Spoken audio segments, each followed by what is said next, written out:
Dans la cataracte, c'est le cristallin qui perd sa transparence. Le cristallin, c'est cette petite lentille en arrière de la pupille qui fait converger les photons sur la rétine et permet d'accommoder, c'est-à-dire de voir de près. Si le cristallin devient opaque dans sa totalité, il passera moins de photons. La vision deviendra progressivement floue avec altération de la vision des couleurs.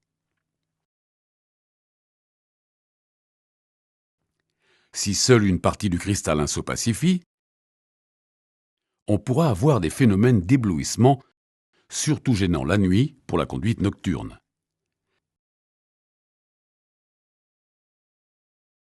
Si seul le noyau central s'opacifie, une vision double d'un seul œil pourra même être ressentie. Quoi qu'il en soit, le traitement de la cataracte sera un acte chirurgical qui consiste à remplacer le cristallin. Dans la majorité des cas, on procède de la façon suivante.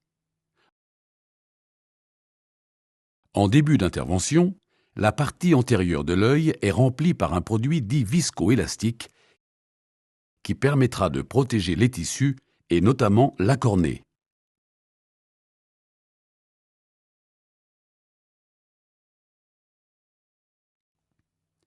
Le chirurgien pourra alors enlever la partie antérieure de l'enveloppe du cristallin en réalisant ce que l'on appelle un capsulorhexis.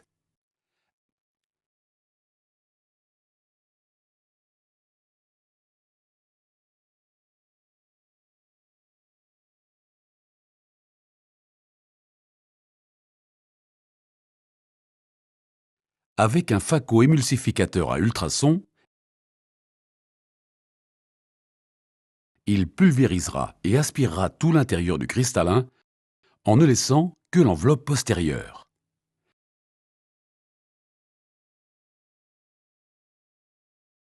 Dans cette enveloppe, il placera une lentille intraoculaire, appelée implant, dont la puissance de convergence aura été calculée par échographie et dont les anses assureront la stabilité.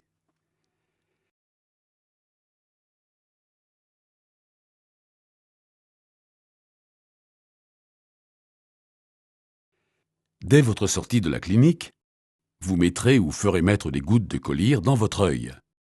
Le nom du collyre, la fréquence d'instillation et la durée du traitement seront stipulés sur votre ordonnance de départ.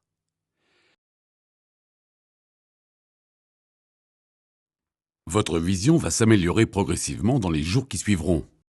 Mais dans la majorité des cas, votre vision optimale ne sera obtenue qu'après modification de vos anciennes lunettes.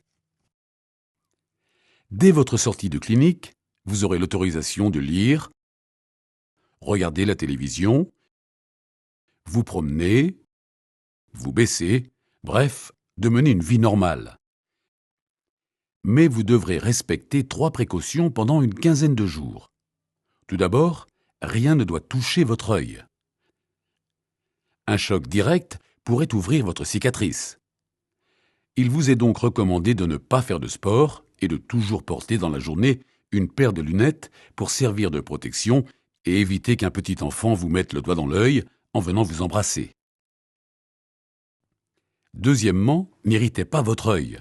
Faites attention au shampoing et au savon et ne mettez pas la tête sous l'eau à la piscine.